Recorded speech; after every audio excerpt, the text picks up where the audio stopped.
Hello guys! So I am first and I am from Colombia, as you can see. So what you guys are going to be making today is roscones, and I'll give you some history behind it. Alrighty, I am back and I have some history for you guys, and I'll let you guys know how the roscon came to be. So based off my Google research, I found out that roscones come from Spain. Roscón de Reyes, or Roscón de Reyes, the King of Kings, is a Spanish pastry traditionally eaten to celebrate the Epiphany. It is traditionally eaten on January 6th, which is the celebration called the Dia de Reyes, which literally means Day of Kings, or King's Day. And it is the arrival of the three magi, or the three wise men. But we Colombians, we traditionally eat it as like a snack or as a dessert. You could normally find it in your corner store or in your local bakery, and we love to eat it with coffee because we love our coffee. And yeah, so I wish you guys the best of luck, and I hope you guys enjoy making roscones. So the first thing you're going to need are 3 packets of dried yeast, and each one of them contains 0.25 ounces, so keep that in mind. So the next thing you're going to need is a bar and a half of butter. I know it may sound like a lot, but it's not really. You need a lot of butter for bread, and it's the only way it's going to taste really good. So you just use 1 bar and a half. And the next thing you will need is dulce de leche, which is going to be one of our fillings for our roscones. And it's similar to something we have in Colombia, which is called arequipe. So you're going to buy dulce de leche. And the next thing you're going to buy is guava paste, which is going to be our second filling for our roscon. And the next thing you're going to need is 2% milk. Then you will need some white sugar. And next you will need is some salt. And lastly, you will need is some white all-purpose flour.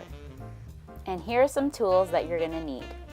A spatula, then you will need some measuring spoons, a dough scraper, and some measuring cups, and a big bowl for your dough. Now let's get to the baking. Woo, the exciting part. Okay, so the first thing you're gonna do is you're gonna get your 3 packets of dried yeast, and you're gonna put it in a cup. So you're gonna put your 3 packets of dried yeast with a cup of water.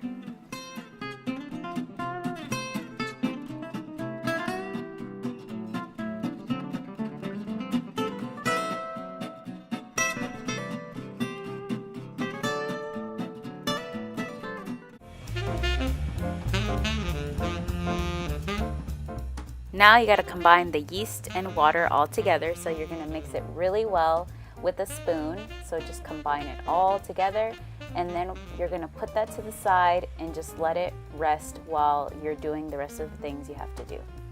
So now what we're going to do is we're going to take out our 2 pieces of butter, and what you're going to do is go to your stove and put your stove to medium heat. Never put it on high because it'll burn.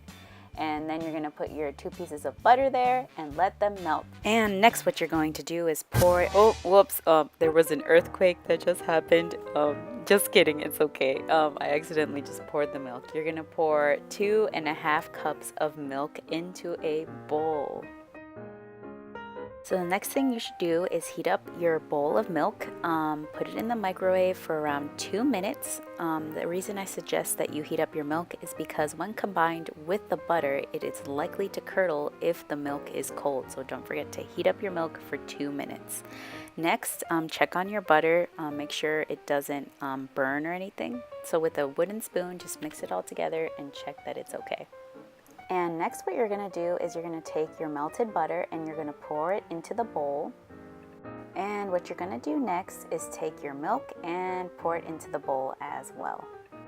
And next you're going to get 1 cup of sugar. I was struggling a little bit to get the sugar because I was filming and getting the sugar at the same time. So what I decided to do was just get a small spoon and add in the rest of the sugar into the cup. And once you got your sugar, you're going to add it to the bowl and you're going to mix it all together with the spatula.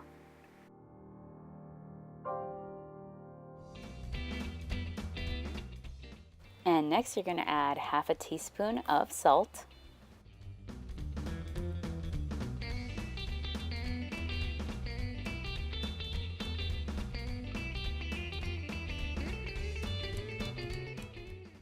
And now we're going to add our yeast. As you can see, there's little bubbles there.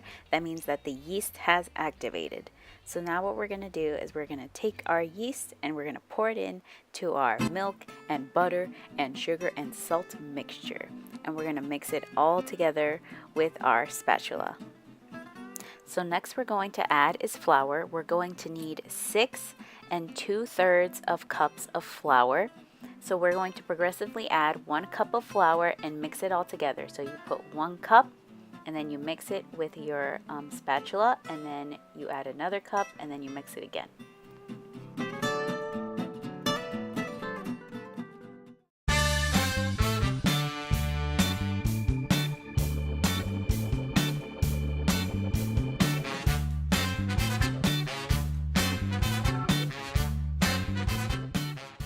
Oh my goodness, so now you can see that we are getting to a dough consistency is what we want. So next what you're going to do is you're going to take this dough and you're going to put it on your countertop. And now we are ready to knead our dough. So we are going to add some flour onto our countertop. And now we're going to take out all of our dough out of the bowl.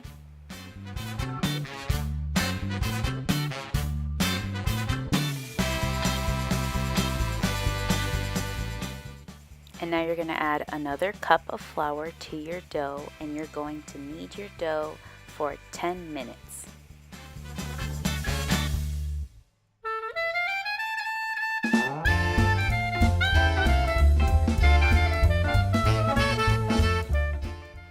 And if your countertop gets too sticky, just add some more flour on top of your countertop so you're able to continue to knead your dough.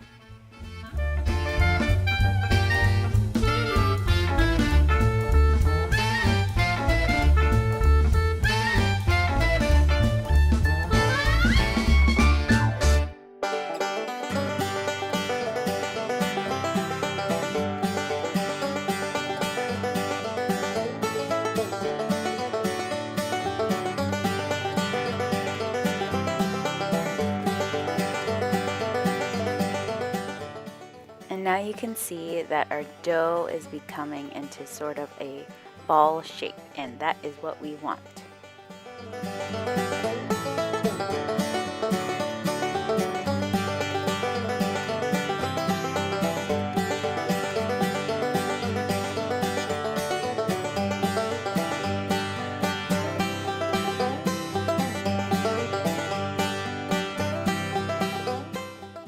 And once you are done kneading your dough, you're going to form it into a small ball. And next what you're going to do is you're going to use the bowl you were using before, give it a wash and clean, and put your dough into the bowl and put some saran wrap on top of the bowl. And the reason I put my dough on top of the stove is because with the heat, it's going to allow the dough to rise. And you're going to preheat your oven to 400 degrees Fahrenheit.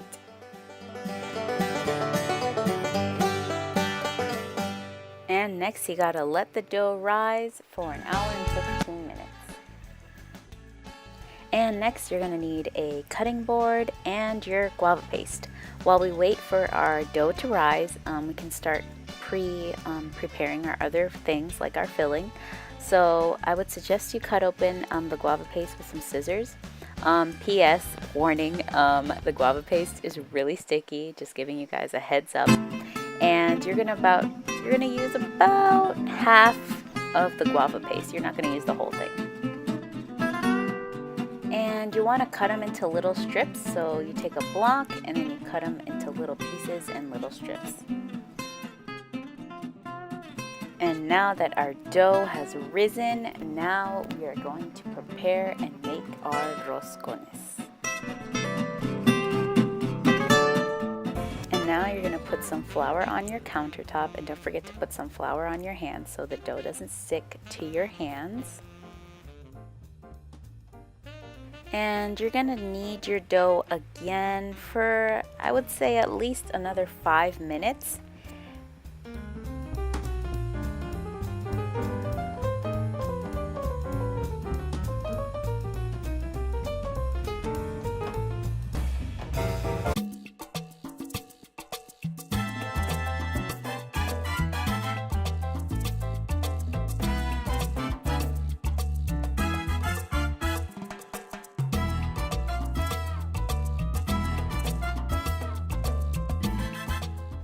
And with your dough scraper, what you're going to do is you're going to cut the dough in half. So the next thing you want to do with a rolling pin, try to spread out your dough as far as you can. And I suggest that you put some flour on your rolling pin so the rolling pin doesn't stick to the dough.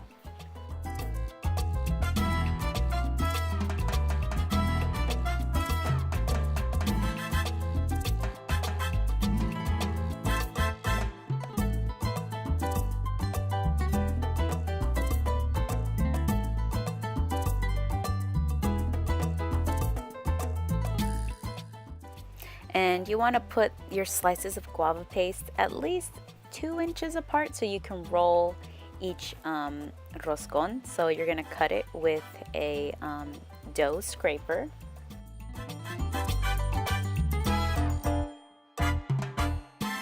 So you want to fold over the dough, so cover the guava paste so the guava paste doesn't come out when you're baking. So that's what you want to do. I'm struggling here again because I'm filming with one hand. But you want to form like a sort of donut. That's the best way I can describe it. So you want to cover up all of the guava paste and just form like a donut. It looks literally like a donut.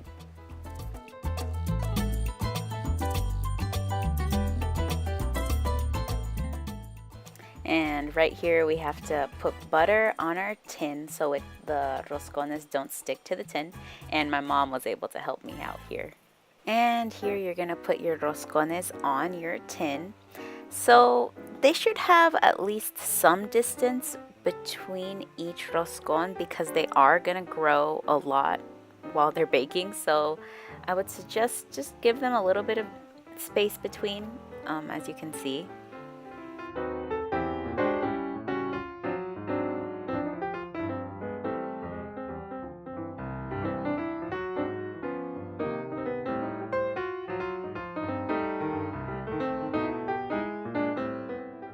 So next you're going to want to have an egg wash, so at least beat 1 egg and with a brush just paint on the egg wash on top of your roscones.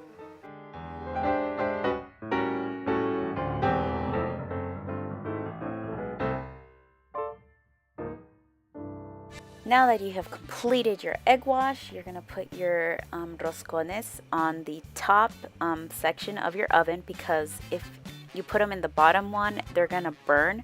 So put them on the top section of your oven and let them bake for 15 minutes.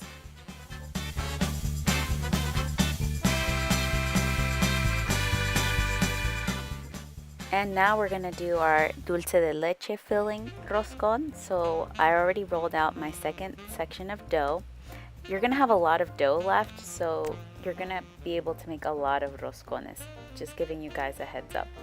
And you're gonna take your dulce de leche with a spoon and just spread it out as best as you can.